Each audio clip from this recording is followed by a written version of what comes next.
নবীর যুগে হলে কেমন হতো জন্ম আমার নবীর যুগে হলে কেমন হতো দুনয়নে রসূল পাক দেখিলে কেমন হতো দুনয়নে রসূল পাক দেখিলে কেমন হতো জন্ম আমার নবীর যুগে হলে কেমন হতো আস্ত ভেসে হযরত বেলালের মধুর আযান আস্ত ভেসে হযরত বেলালের মধুর আযান ওই আযানে ছিল এমন প্রেম মুগ্ধ রহমান জন্ম আমার নবীর যুগে হলে কেমন হতো আল্লাহুম্মা সাল্লি আলা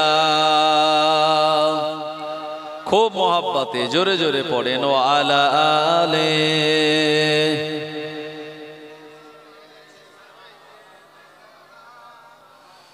মা ফাতেমার নয়নমণি হযরত আলীর জান ইমাম হুসাইন শহীদ হলেন কারবালা ময়দান মা ফাতেমার নয়নমণি হযরত আলীর জান ইমাম হুসাইন শহীদ হলেন কারবালা ময়দান দয়ার নবীর জবানে কারবালারি বায়ানে দয়ার নবীর জবানে কারবালারি বায়ানে মোদের ইমাম শহীদ হবে হাদিসে প্রমাণ মা ফাতেমার নয়নমণি হযরত আলীর জান ইমাম হুসাইন শহীদ হলেন কারবালা ময়দান লা ইলাহা ইল্লাল্লাহ লা ইলাহা ইল্লাল্লাহ লা ইলাহা ইল্লাল্লাহ নামাজের ওয়াক্তটা হবে যখনই মসজিদে চলে যাও তুমি তখনই নামাজের ওয়াক্তটা হবে যখনই মসজিদে চলে যাও তুমি তখনই পেতে যদি চাও সমাধান আজ পেতে যদি চাও সমাধান আজ নামাজের কাতারে গিয়ে দাঁড়াও আবার সেজদাতে সব সমাধানের পাবে খবর সেজদাতে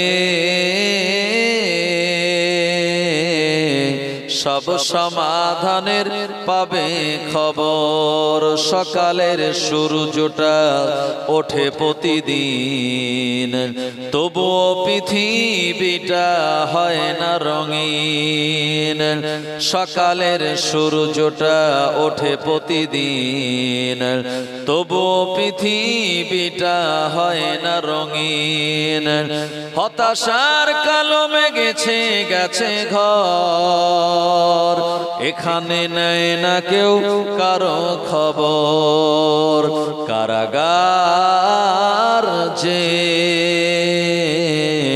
দুঃখ যাতনার জিন্দা কবর কারাগার যে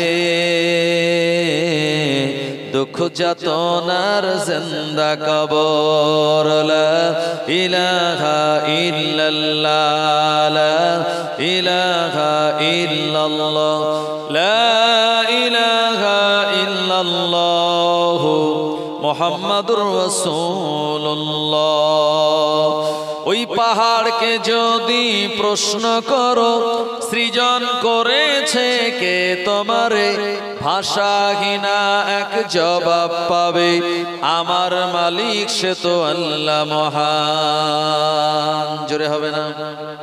জোরে বলেন না সুবহানাল্লাহ। এই আসমান জমিন বানিয়েছেন কে?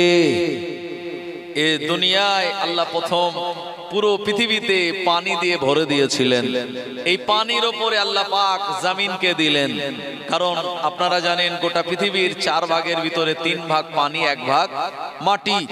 তো এই পানির ওপরে যখন জমিনকে আল্লাহ দিলেন, জমিন তখন পানির ওপরে বসানোর পর এটি নৌকার মতো টলমল করছিল। আজও সেই জমিনের তলায় পানি আছে না নাই? সাবমার্সাল বসালে, টিউবওয়েল বসালে আমরা পানি পাই। আমার ভাইজানেরা, এই পানি যাতে তরল থাকে, আল্লাহ পাক সেই পানির নিচে তিনি আগুন জ্বালিয়ে রেখেছেন। মাঝে মাঝে সেই আগুন বাইরে প্রকাশ হয়, যেটাকে আগ্নেয়গিরি বলে। আমার ভাইজানেরা, যদি সমুদ্রের তলদেশে আল্লাহ আগুন জ্বালিয়ে না রাখতেন, তাহলে সব সময় পানিগুলি বরফের মতো জমে থাকতো। আল্লাহ পাক এই পানির তলায় রেখে দিয়েছেন আগুন, আর সেই আগুন যেটি জাহান্নামের অন্যতম অংশ। এই জন্য জান্নাত হলো আল্লাহর আকাশের উপরে, আর জাহান্নাম হলো মাটির তলদেশে। আমার ভাইজানেরা, এই জমিন যখন নড়াচড়া করছিল, তখন এই বসবাসের অনুপযোগী হবে বলে আল্লাহ পাক বিভিন্ন পাহাড়গুলি বানালেন। কোরআন মাজিদের 30 পারা সূরা নাবার ভিতরে আল্লাহ শুনিয়েছেন, ওয়াল জিবালা আওতাদা, আমি আল্লাহ পাহাড়গুলিকে বানিয়েছি পেরেক স্বরূপ করে। আমি যে তক্তপোষের উপরে বসে আছি, এতে পেরেক দেওয়া হয়েছে না হয়নি? জি আমার ভাইজানেরা, এটা শক্তপোক্ত বানানো হয়েছে। আমরা চলবো যাতে আমাদের ডিসব্যালেন্স না হয়। এজন্য আল্লাহ পৃথিবীর বিভিন্ন প্রান্তরে আল্লাহ পাহাড় দিয়ে জমিনটাকে স্থির করে রেখে দিয়েছেন। এই পাহাড়ের মালিককে, ওই পাহাড়কে যদি প্রশ্ন করো, সৃজন করেছে কে তোমারে, ভাষাহীনা এক জবাব পাবে, আমার মালিক সে তো আল্লাহ মহান। ওই সাগরকে যদি প্রশ্ন করো, সৃজন করেছে কে তোমারে, ঢেউয়ে ঢেউয়ে তার জবাব পাবে, আমার মালিক সে তো আল্লাহ মহান। লা ইলাহা ইল্লাল্লাহ, লা ইলাহা ইল্লাল্লাহ, লা ইলাহা ইল্লাল্লাহ, মুহাম্মাদুর রাসূলুল্লাহ। সবাই বলুন সাল্লাল্লাহু আলাইহি ওয়াসাল্লাম। কালেমা পড়ার পর মসজিদে যখন আজান হবে, আশহাদু আন্না মুহাম্মাদুর রাসূলুল্লাহ, আমরা জবানে কি বলি? সাল্লাল্লাহু আলাইহি ওয়াসাল্লাম। এটা হলো সবথেকে ছোট দরুদ শরীফ। নবীজির নাম শুনে নবীর উম্মত যদি দরুদ শরীফ না পড়ে, আর কিয়ামতের মহাময়দানে আল্লাহ পাক তাদের কৃপণ উম্মতের কাতারে দাঁড় করিয়ে দেবেন। যারা নবীজির নাম শুনে দরুদ শরীফ পড়বে, সাল্লাল্লাহু আলাইহি ওয়াসাল্লাম বলবে, কিয়ামতের মহাময়দানে আল্লাহ পাক তাদেরকে নবীর ভালোবাসার উম্মতদের কাতারে দাঁড় করিয়ে দেবেন। সুবহানাল্লাহ বলেন। এই জন্য এত ছোট্ট আমাল করে যদি এত বড় ফায়দা উপকার আমরা পাই, আমরা কেন করব না? আজান হয়, সঙ্গে সঙ্গে আমরা এই আজানের ভিতরে নবীজির নাম শুনে আমরা দরুদ শরীফ পড়ে নেব, আল্লাহ খুশি হবে। উপস্থিত সম্মানীয় বিভিন্ন গ্রাম থেকে আগত মেহমানগণেরা, এই কালসারা গ্রামের জওয়ান যুবক ভাইরা, একটু আগে আগে চলে আসুন। স্নেহের ছোট ছোট সোনা মানিকেরা, পর্দার অন্তরালে অবস্থিতা পর্দা নসিনা আমার আম্মাজান ও বোনেরা, এবং বিশেষ করে আমাকে যিনি ইনভাইট করে এনেছেন, আমারই ছোট ভাই মুন্না ভাই সাহেব, তানারি খালাতো ভাইরা ভাই, তারার এক আত্মীয় বাড়ি আজকে মাহফিল। যিনি এই মজলিসের আয়োজন করেছেন ভাই আবুল কালাম সাহেব, সবাইকে আমার পক্ষ থেকে জানাই আন্তরিক মোবারক।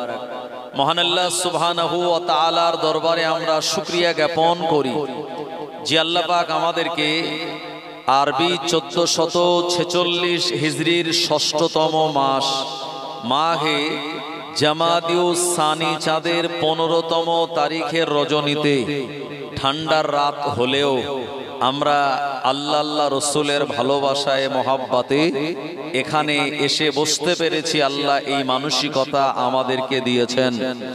নবীজি বলেছেন, যেখানে কোরআন ও হাদিসের আলোচনা হয়, এই আলোচনাটা যতক্ষণ চলে ওই জায়গাটা হতে পারে কারুর বাড়ির উঠান, হতে পারে কোনো আমবাগান, হতে পারে কোনো ঈদগার ময়দান, যতক্ষণ কোরআন ও হাদিসের আলোচনা চলবে ওটা জান্নাতের বাগানের সমতুল্য একটি অংশ হয়ে যায়।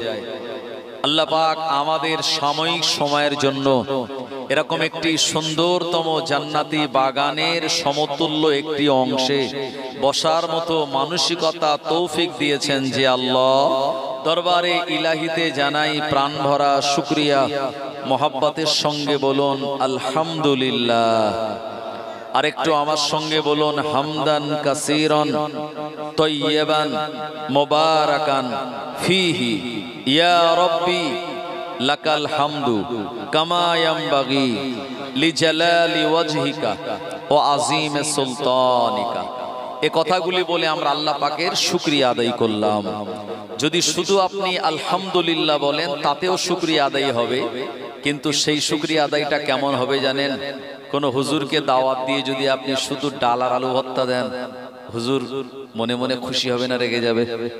জি। তো হুজুর দাওয়াত করে বা ইমাম সাহেবের যেদিন খাওয়ার পালি পড়ে, আপনারা সেদিন ডাল, শাকসবজি, মাছ, ডিম, আবার গোস্ত সঙ্গে দই মিষ্টিরও আয়োজন অনেকে করে। কেন করে? হুজুরের সিনায় কোরআন আছে, হুজুরের সিনায় হাদিস আছে, সেই সম্মানে আপনি করেন। নিশ্চিত হুজুর বেশি খুশি হবে। তো আপনি শুধু যদি আলহামদুলিল্লাহ বলেন তাতে আল্লাহ পাক খুশি হবেন, কিন্তু ওর সঙ্গে যদি আমরা আরো বলি হামদান কাসীরান তাইয়্যিবান মুবারাকান ফীহি ইয়া রাব্বি লাকাল হামদু কামা ইয়ানবাগি লিজালালি ওয়াজহিকা ওয়া আযীমি সুলতানিকা, এই সবগুলি আল্লাহ তাআলার সুন্দর সুন্দর প্রশংসা। আল্লাহ পাক তিনি শুনে বলেন, আমার বান্দা আমার অনেক সুন্দর গুণগান করেছেন। আমার ভাইজানের, আল্লাহ পাক আমাদের কাছ থেকে খাদ্য চান না, আল্লাহ পাক আমাদের কাছ থেকে জমি জায়গা চান না। আল্লাহ পাক চান আমার বান্দাকে আমি নেয়ামত দিয়েছি, দুনিয়া বসবাসের উপযোগী বানিয়েছি, দিনের বেলা সূর্য দিয়েছি তাদের দৈনন্দিন কাজকাম করার জন্য, রাতের বেলা ঘুমানোর জন্য সেই সূর্যকে আবার আমি আল্লাহ ডুবিয়ে দেই, নিস্তব্ধ একটি পরিবেশ, ঘুমের পরিবেশ বানিয়ে দেই। আমি আল্লাহ আমার বান্দাকে অসংখ্য নেয়ামত দিয়েছি, বান্দা এর বিনিময়ে খালি শুকরিয়া আদায় করবে, আল্লাহ পাক তাতেই সন্তুষ্ট হয়ে যাবেন। এজন্যে শুকরিয়া আদায় যত লম্বা হবে আল্লাহর নেয়ামত আপনার কাছে তত তত বেশি পরিমাণে আসবে। তারপরে আমরা আমাদের প্রিয় নবী সরকারে দো আলম মুফাখখিরে মওজুদা আফতাবে নবুয়াত খাতামান নবিয়্যিন ইমামুল মুরসালিন শাহেনশাহে মদিনা মক্কার বাতি মদিনার জ্যোতি প্রিয় নবীর রওজায়ে আতহারে জানাই প্রাণ ভরা দরুদ ও সালামের নজরানা মোহাব্বতের সঙ্গে বলুন সাল্লাল্লাহু আলাইহি ওয়াসাল্লাম। বাবু, আমি আপনাদের কাছে কোরআন মাজিদের একটি আয়াতে কারিমা তেলাওয়াত করেছি। তার আগে আমি আপনাদেরকে বলবো আমাদের পরিচয় কি। আমরা এখানে এসে যখন বসেছি মাথায় আমাদের টুপি, ঈদগার ময়দানে যখন যাই মাথায় আমাদের টুপি, সুন্নতি লেবাস থাকে। কোনো মানুষ ইন্তেকাল করলে জানাজা নামাজে যখন যাই আমরা মাথায় টুপি, সুন্নতি লেবাস পরি। কথা ঠিক কিনা বাবু? তো আমাদের মূল পরিচয় হলো আমরা হলাম জাতিতে মুসলমান। আল্লাহ পাক আমাদেরকে আশরাফুল মখলুকাত করেছেন, সৃষ্টির সেরা করেছেন, এবং আমাদেরকে অন্য কোন ধর্মে না পাঠিয়ে আমাদের ইসলাম ধর্মের ভিতরে পাঠিয়েছেন। এটি বিরাট বড় একটি নিয়ামত। শুধু ইসলাম ধর্মের ভিতরে পাঠাননি, আল্লাহ পাক আমাদেরকে করেছেন উম্মতে মুহাম্মাদি। আদম শফিউল্লাহ, মুসা কালিমুল্লাহ, ইউসুফ সিদ্দিকুল্লাহ, দাউদ খলিফাতুল্লাহ, ইব্রাহিম খলিলুল্লাহ, ঈসা রুহুল্লাহর উম্মত আমরা নই, আমরা হলাম মুহাম্মাদুর রাসূলুল্লাহ সাল্লাল্লাহু আলাইহি ওয়াসাল্লামের উম্মত। আমাদের শান ও মান মর্যাদা কিন্তু অনেক অনেক অনেক বেশি। কত বেশি ভাই? 1 কেজি লোহা আর 1 কেজি সোনা, দুটির ওজন সমান না আলাদা? সমান। 1 কেজি লোহার ওজনও যা, 1 কেজি সোনার ওজনও তাই। যদি বাটখারায় চাপানো হয় দুটোই কিন্তু সমান হবে। আচ্ছা বলুন, দামে কি এক হবে? না, বিরাট পার্থক্য। 1 কেজি যদি ভালো লোহা আপনি কেনেন, যদি স্যাম স্টিল হয় বা আরেকটু টাটা টিসকন হয়, হয়তো আপনার 120 টাকা 130 টাকা, খুব জোর 150 টাকাই পড়লো। আর 1 কেজি সোনার দাম বর্তমানে কম বেশি প্রায় 56 লক্ষ টাকা। আমার ভাইজানেরা, এই দুনিয়ার জমিনে আল্লাহ পাক আমাদের জীবন দিয়েছেন, অত্যন্ত ছোট্ট জীবন। আদম নবীর উম্মতেরা হায়াত পেত 1200 বছর 1300 বছর, নূহ নবীর উম্মতেরা হায়াত পেত 700 বছর 800 বছর, সুলাইমান নবীকে আল্লাহ হায়াত দিয়েছিলেন 156 বছর, শুআয়ব নবীকে আল্লাহ হায়াত দিয়েছিলেন 580 বছর, মুসা নবীকে আল্লাহ হায়াত দিয়েছিলেন 225 বছর, এমন করে ইব্রাহিম নবীকে আল্লাহ হায়াত দিয়েছিলেন 195 বছর, নবী আপনার দাউদ আলাইহিস সালামকে আল্লাহ হায়াত দিয়েছিলেন 207 বছর। এভাবে করে অসংখ্য নবী যাদেরকে পাঠিয়েছিলেন আমার আল্লাহ, তানাদের হায়াত ছিল সব 100, 150, 200, 500 বছরের কাছাকাছি, এবং তানার উম্মতদেরও হায়াত এরকম লম্বা ছিল। কিন্তু আমাদের হায়াত অনেক ছোট। নবীজির হায়াত ছিল দুনিয়াবি জিন্দেগিতে মাত্র 63 বছর। আমাদের হায়াতও খুব বেশি লম্বা নয় আমার ভাইজানেরা, কিন্তু ছোট্ট হায়াত দিলেও আল্লাহ আমাদের জীবন করেছেন ওই রকম সোনার থেকে আরো দামি। সুবহানাল্লাহ বলেন। অন্য নবীর উম্মতেরা তারা লাইলাতুল কদর পায়নি, আল্লাহ আমাদেরকে দিয়েছে। লাইলাতুল কদরে একটা রাত যদি আপনি ইবাদত করেন, 83 বছর ইবাদত করার সওয়াব পাওয়া যাবে। সুবহানাল্লাহ বলেন। আপনি যদি 70 বছর বাঁচেন, আমি প্রথম 20 বছর বাদ দিলাম, তারপরে আরো 50 বছরে আপনি 50 বার লাইলাতুল কদর পাবেন। 50 ইনটু 83 দিয়ে যদি গুণ করা হয়, কত বছর ইবাদত হবে? আমার ভাইজানেরা, এটা অন্য নবীর উম্মতদেরকে আল্লাহ দেয়নি, আমাদেরকে দিয়েছেন। অন্য নবীর উম্মতেরা একটা ভালো কাজ করলে তাদের একটা নেকি, একটা সওয়াব হতো। আমরা একটা ভালো কাজ করলে 10টা সওয়াব। আমার ভাইজানেরা, এ দুনিয়ার জমিনে আল্লাহ পাক আমাদের জন্য দিনকে সহজ করে দিয়েছেন। নবীজি বলেছেন, আমার কাছে এবং আল্লাহর কাছে তারা পছন্দনীয় যাদের ভিতরে কালেমা পড়ার পর নবীজির ভালোবাসা থাকবে। কলেমা পড়ার পর নবীজির ভালোবাসা থাকবে। ভাই, আমরা সবাই কালমা পড়া মুসলমান। এ দুনিয়াতে কম বেশি অসংখ্য আপনার 850 কোটি মানুষের বসবাস, তার ভিতরে প্রায় 350 কোটি মুসলমান। গোটা পৃথিবীতে 4500-এর মতো রিলিজিয়ান ধর্ম রয়েছে। ভাই, এই যারা মুসলমান বলে দাবি করে তারা কিন্তু সবাই কলমা পড়ে, কিন্তু কলমা পড়ার পর কেউ নবীজির প্রতি মহাব্বত রেখেছেন, আবার কেউ কলমা পড়ার পর নবীজির সঙ্গে শত্রুতা করেছেন। কারবালার ময়দানে ইমাম হোসাইনকে যারা শহীদ করেছিলেন, ভাই তারা কিন্তু হিন্দু ছিল না, বৌদ্ধ ছিল না, খ্রিস্টান ছিল না, তারাও কিন্তু মুসলমান ছিল। তারা বলছিল, তাড়াতাড়ি ইমাম হোসাইনের গর্দান কাটো, আসরের নামাজের ওয়াক্ত চলে যাচ্ছে, আসরের নামাজটা আমাদের আদায় করতে হবে। ইমাম হোসাইন হুজুরের গর্দান কেটে পাশে রেখে আসরের নামাজ আদায় করেছে, আবার নবী এবং আহলে বায়েতদের উপরে দরুদ শরীফ পড়েছে। আচ্ছা বলুন তো, আপনার বিবেকের প্রশ্ন করে, যে এই নামাজ আল্লাহ পাকের দরবারে কি পৌঁছাবে? জি, কিন্তু তাদের নামাজে কোনো খামতি ছিল না। ভাই, আবু জাহেল ছিল। আবু জাহেল নাম শুনেছেন? আবু জাহেলের অরিজিনাল নাম হলো আবুল হাকাম, মানে জ্ঞানীর পিতা। নবীজি তার নাম দিল আবু জাহেল, মানে অজ্ঞদের পিতা। এই আবু জাহেলের এত বড় দাড়ি ছিল, যে দাড়িটা যখন সে ঘোড়ায় চড়ত তখন তার দাড়ি দুই দিকে হাওয়ায় উঠত। ভাই আচ্ছা বলুন তো, এই দাড়ি রাখার কারণে সে কি জান্নাতে যেতে পারবে? তার দাড়ি ছিল বটে, কিন্তু দাড়িটা নবীজির ভালোবেসে ছিল না, ওটা নবীজির শত্রুতার দাড়ি ছিল। আমার ভাইজানেরা, দুনিয়াতে আপনি দেখবেন অসংখ্য মানুষ আছে যারা পাগড়ি পরে, যারা গুরু নানাককে মানে, যারা শিখ ধর্মের মানুষ, তারা কিন্তু পাগড়ি পরে। পাগড়ি পরা হলো ফেরেশতাদের একটি আলামত। ফেরেশতা যত আল্লাহ বানিয়েছেন, ফেরেশতারা নারীও নয়, পুরুষও নয়। ফেরেশতারা নূরের তৈরি, তাদের ক্ষুধা লাগে না, ঘুম লাগে না, তাদের হিংসা অহংকার কিচ্ছু নাই, তাদের যৌবন শক্তিও নাই। ভাই এই ফেরেশতাদের নিদর্শন হলো পাগড়ি। ভাই এই পাগড়ি একদল মানুষেরা তারা পড়ে বটে, কিন্তু আমার ভাইজানেরা তারা কিন্তু নবীকে ভালোবেসে পড়ে না, ওরা ওদের ধর্মীয় প্রতীক হিসাবে পড়ে। ভাই ঈমান আনার পরে আমরা ঈমান এনেছি লা ইলাহা ইল্লাল্লাহ, নেই কোনো মাবুদ আল্লাহ ছাড়া, মুহাম্মাদুর রাসূলুল্লাহ, মুহাম্মদ হলেন আল্লাহর রাসূল। এই যে ঈমান আমরা আনলাম, ঈমান আনার পরে সবথেকে আপনার উপরে বড় দাবি যেটা, সেটি হলো আপনি আপনার প্রিয় নবীকে, যে নবীর উম্মত আপনি, সেই নবীকে আপনি জান ও প্রাণ দিয়ে ভালোবাসবেন। এটি হলো ঈমানের দাবি। যদি আপনার ভালোবাসাটা নিখুঁত ভালোবাসা হয়, আমার ভাইজানেরা, আল্লাহ রাব্বুল আলামিন কিন্তু ওই ভালোবাসা কবুল করে সহজেই আমাদের জান্নাত দিয়ে দেবেন।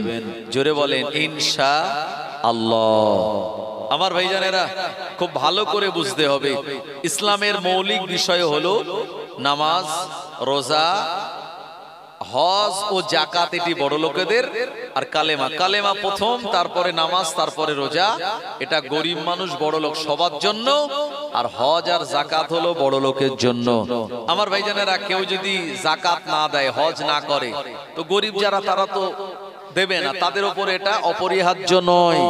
কালেমা পড়বে, নামাজ পড়বে, রোজা রাখবে, আর সঙ্গে নবীজিকে ভালোবাসবে, তার জান্নাতে যাওয়ার জন্য এটাই যথেষ্ট। জোরে বলেন। আমার ভাইজানেরা, জওয়ানেরা, যুবকেরা, কোরআনুল মাজিদে আমার আল্লাহ শুনিয়ে দিলেন, কুল ইন কুনতুম তুহিব্বুনাল্লাহ ফাত্তাবিউনি ইউহিব্বুকুমুল্লাহ ওয়া ইয়াগফিরু লাকুম যুনুবাকুম আল্লাহু গফুরুর রহিম। কোরআনুল মাজিদ আল্লাহ শুনিয়ে দিয়ে বললেন, কুল, ও নবী আপনি বলুন, ইন কুনতুম তুহিব্বুনাল্লাহ, তারা যদি আল্লাহ রাব্বুল আলামিনকে ভালোবাসতে চায়, আল্লাহ পাকের রেজামন্দি হাসিল করতে চায়, ফাত্তাবিউনি, তারা যেন আপনায় অনুসরণ করে। তারা যদি আপনাকে অনুসরণ করে, ওয়া ইয়াগফিরু লাকুম যুনুবাকুম, আমি আল্লাহ ক্ষমা করে দেব তাদের জীবনের গুনাহসমূহ। আল্লাহু গফুরুর রহিম, আমার আল্লাহ হলেন বড় দয়াময়, বড় ক্ষমাশীল।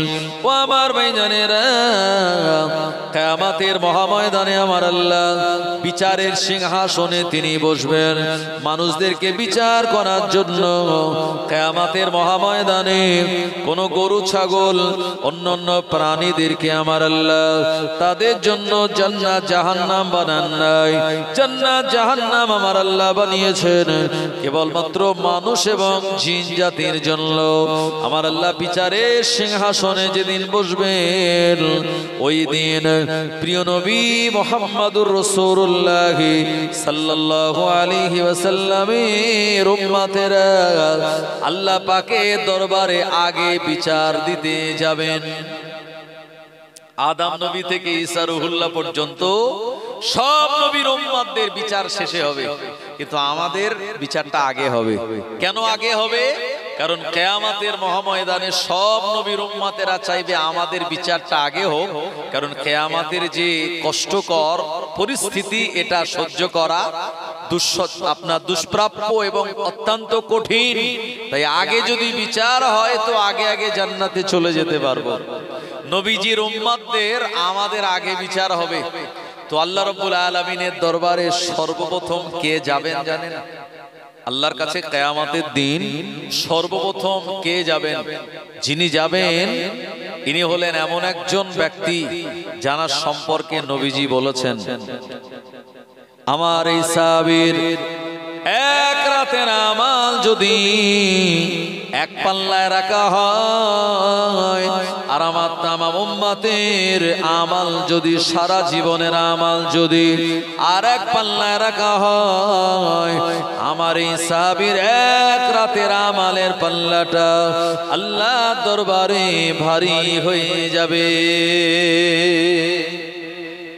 ও নবীর উম্মত উম্মাতানিরা, তার দ্বিতীয় নম্বর পরিচয় হলো বয়স্কদের ভিতরে তিনি প্রথম ঈমানের কালমা পড়ে মুসলমান হয়েছিলেন। তৃতীয় নম্বর তার পরিচয় হলো আল্লাহর নবীর হিজরতের সঙ্গী ছিলেন। আমার ভাইজানেরা, গুহার ভিতরে তানাকে সাপ কামড়ে দিয়েছে, নবীজি তানার মাথার উপরে ঘুমান, কোলের উপরে মাথা দিয়ে ঘুমান।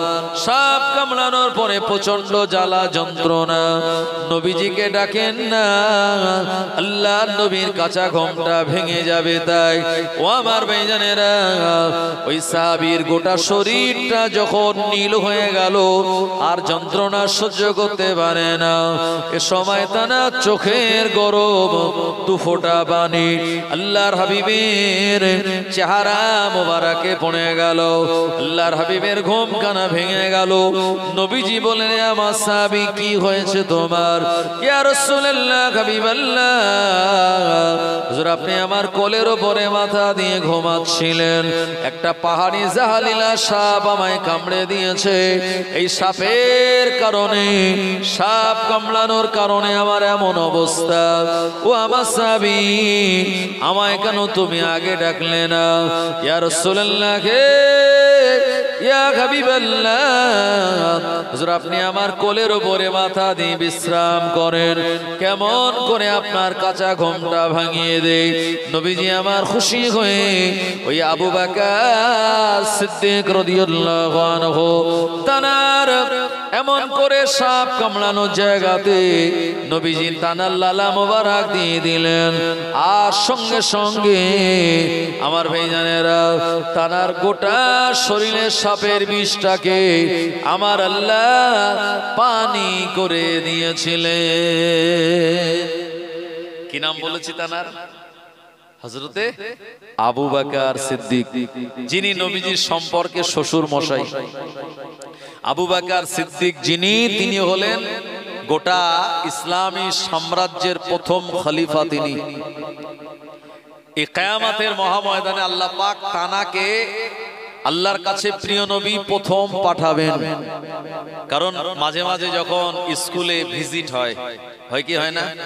এই যে কদিন আগে আপনার এসআই থেকে এ হলো যে মিড ডে মিলের ব্যাপারে একটুখানি অডিট হবে। তো মিড ডে মিলের অডিট হবে মানে যারা যে সমস্ত স্যারেরা মিড ডে মিল দেখে তারা খাতাপত্র ওকে করে রেখে দিয়েছে, কারণ কোথায় কি ভুলটুল হবে যদি ধরে। আমার ভাইজানেরা, এভাবে করে মিড ডে মিলের অডিট যখন হয় তখন সবাই একেবারে তারা প্রিপারেশন নিয়ে রাখে।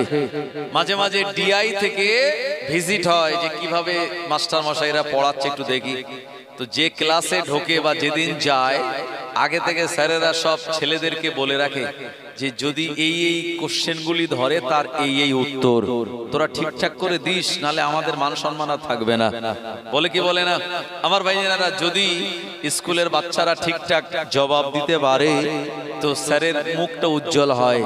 আর যদি বলে যে প্রধানমন্ত্রীর নাম কি, আর যদি বলে যায় অমুক জন, তার নাম না বলে, তো মান সম্মান ইজ্জত যাবে কি যাবে না? আমার ভাইজানেরা, এই মাঝে মাঝে দেখা যায় যে বিহারের স্কুলে ভিজিট হচ্ছে, তো বলছে প্রধানমন্ত্রীর নাম কি, তো যার নাম করছে সে হলো ওই বিহারের মুখ্যমন্ত্রী। আমার ভাইজানেরা, এভাবে করে রাষ্ট্রপতির নাম জিজ্ঞেস করছে তো বলতে পারে না, তো মান সম্মান ইজ্জত নষ্ট হয়। তো প্রিয় নবী সাল্লাল্লাহু আলাইহি ওয়াসাল্লাম চাইলেন যে এমন একজনকে আল্লাহ তাআলার কাছে প্রথম পাঠাবো আল্লাহ রাব্বুল আলামিন তানার জবাবে যেন সন্তুষ্ট হয়ে যান। নবীজি সেদিন বলবেন, আমার সাহাবীদের ভিতরে আল্লাহ তাআলার কাছে প্রথম যাবেন আমার আবু বকর। একটু জোরে বলেন সুবহানাল্লাহ। আমার আবু বকর যাবে। আমার হয়ে জানেরা, ও নবীর উম্মত উম্মতানিরা, আল্লাহ রাব্বুল আলামিনের দরবারে হযরত আবু বকর সিদ্দিক রাদিয়াল্লাহু আনহু সর্বপ্রথম তিনি যাবেন। আমার আল্লাহর দরবারে যাওয়ার সময় তিনি ভীত সন্ত্রস্ত অবস্থায় যাবেন। আল্লাহ রাব্বুল আলামিন জিজ্ঞাসা করে বলবেন, এ আমার বান্দা আবু বকর, আমাকে রাজি আর খুশি করানোর জন্য তুমি কতটা ইবাদত বান্দেগি করেছো? হযরত আবু বকর সিদ্দিক রাদিয়াল্লাহু আনহু তার ইবাদত বান্দেগির কোনো কমতি ছিল না। তারপরেও তিনি বলবেন, আল্লাহ, আপনার যতটা ইবাদত বান্দেগি করা দরকার আমি আবু বকর তা করতে পারি নাই, তবে আমি আমার জীবনের থেকে, আমি আমার জানের থেকে, আমি আমার প্রাণের থেকেও আপনার নবীকে বড় ভালোবাসতাম, মহব্বত করতাম। আল্লাহ রাব্বুল আলামিনের দরবারে এই কথাটা যখন তিনি উপস্থাপন করবেন, আমার আল্লাহ খুশি হয়ে বলবেন, আবু বকর, তুমি যেহেতু তোমার জানের থেকে আমার নবীকে বড় মহব্বত করেছো, আমি আল্লাহ তোমার উপরে রাজি আর খুশি হয়ে জান্নাতে যাওয়ার পারমিশনটা দিয়ে দিলাম। আরো জনে বলেন সুবহানাল্লাহ। ও আমার ভাইজানেরা, এজন্য নবীজির প্রতি ভালোবাসা মহব্বত করা এটা আল্লাহ তাআলার কাছে বড় পছন্দনীয়। ও নবীর উম্মতেরা, এই দুনিয়ার জমিনে যারা নবীজিকে মহব্বত করেছিলেন, আমার আল্লাহ তাআলাদের সম্মান বানিয়েছেন।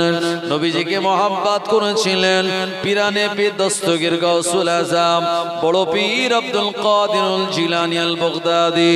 আল্লাহ নবীকে মহব্বত করেছিলেন হিন্দের ওলি খাজা গরিবে নওয়াজ আজমিরি সঞ্জারি রাহমাতুল্লাহ আলাইহি। নবীজিকে মহব্বত করেছিলেন এমন করে হারওয়ার জমিনে শুয়ে আছেন আব্বাস আলী রাহমাতুল্লাহ আলাইহি। নবীজিকে মহব্বত করেছিলেন ফরিদউদ্দিন গঞ্জে শাকার রাহমাতুল্লাহ আলাইহি। নবীজিকে মহব্বত করেছেন জুনায়েদ বাগদাদি রাহমাতুল্লাহ আলাইহি। নবীজিকে মহব্বত করেছিলেন রাবিয়া বসরি রাহমাতুল্লাহ আলাইহা। নবীজিকে মহব্বত করেছিলেন খাজা বাকি বিল্লাহ। নবীজিকে মহব্বত করেছিলেন আমার ভাইজানেরা মুজাদ্দিদ আল ফিসানি রাহমাতুল্লাহ আলাইহি। নবীজিকে মহব্বত করেছিলেন ফুরফুরা শরীফের মুজাদ্দিদুজ জামান। নবীজিকে মহব্বত করেছিলেন বশিরাত আল্লামা। নবীজিকে মহব্বত করেছিলেন কাজীপাড়ার একদিল পীর রাহমাতুল্লাহ আলাইহি। এভাবে করে নবীজির সঙ্গে যারা মহব্বতের কানেকশন জুড়ে দিয়েছিলেন, ইন্তেকালের পরও তানাদের কথা মানুষ ভুলে যায় না। আজও মানুষের স্মৃতির পাতায় তানাদের নামটা উজ্জ্বল হয়ে রয়েছে। কিয়ামত পর্যন্ত মানুষ তানাদেরকে ভুলবেন না। আরো জোরে বলেন সুবহানাল্লাহ। ও আমার ভাইজানেরা, ওই নবীজির মহব্বত যদি আমাদের ভিতরে না থাকে, আমরা বিদায় নিয়ে চলে যাব, মানুষ আমাদের কথা মনে রাখবে না। এমন করে আমাদের কবরটা, আমাদের মাজারের, আমাদের কবরের কোনো অস্তিত্ব থাকবে না। নবীর সঙ্গে মহব্বত আর ভালোবাসার সম্পর্ক জুড়লে পরে ওই নবীর সঙ্গে আপনার আমারও মোলাকাত দিদার হওয়া সম্ভব। একবার প্রাণ খুলে বলুন সুবহানাল্লাহ। আমার ভাইজানেরা, এখন এই যে নবীজির মহব্বতের কথা বললাম, এখন আমরা যদি মুখে বলি যে নবীজিকে ভালোবাসি, মহব্বত করি, তাহলে কি নবীজিকে ভালোবাসা হবে? জি, আপনার স্ত্রীকে আপনি ভালোবাসেন, এই ভালোবাসাটা দেখাতে হবে, স্ত্রীর সঙ্গে সময় দিতে হবে। তিনি যে জামা কাপড় আনতে বলবেন তার পছন্দের জামা কাপড় কিনে দিতে হবে। যে গহনাটা পছন্দনীয় সেটা যদি চায় আপনাকে দিতে হবে, তার মানে মন মস্তিষ্ক বুঝে আপনাকে সেইভাবে চলতে হবে, তবেই নবীজি আপনার স্ত্রীকে ভালোবাসা হবে। আর যদি বলেন যে বিবি তোমায় ভালোবাসি, সে একটা ঈদের সময় শাড়ি আনতে বলেছে, আপনি বলেছেন আমি পারবো না, এই ভালোবাসা থাকবে না, জানালা দিয়ে পালাবে। ভালোবাসতে গেলে তার পছন্দনীয় যে কাজগুলি এগুলি করতে হবে। নবীজিকে ভালোবাসতে গেলে নবীজির পছন্দনীয় যে কাজ, এই কাজগুলি আমাদের বাস্তব জীবনে আনতে হবে, তবেই কিন্তু নবীজিকে ভালোবাসা হবে। ভাই নবীজি ভালোবাসা হবে কিভাবে? নবীজি শুনিয়েছেন, আল মুসলিমু মান সালিমাল মুসলিমুনা মিন লিসানিহি ওয়া ইয়াদিহি। আল্লাহ নবী জানিয়ে দিলেন, ওই ব্যক্তিটা প্রকৃত মুসলমান যার জবান ও হাত হতে অন্য মুসলমান নিরাপদে থাকে। শুধু তাই নয়, নবীজি বললেন আল মুসলিমু লিল মুসলিমুনা সিত্তুন বিল মারুফ। একজন মুসলমান আর একজন মুসলমানের ভিতরে 6টা হক আছে, 6টা দায়িত্ব আছে। 1 নম্বর দায়িত্ব হলো ইউসাল্লিমু আলাইহি ইজা লাকিয়াহু।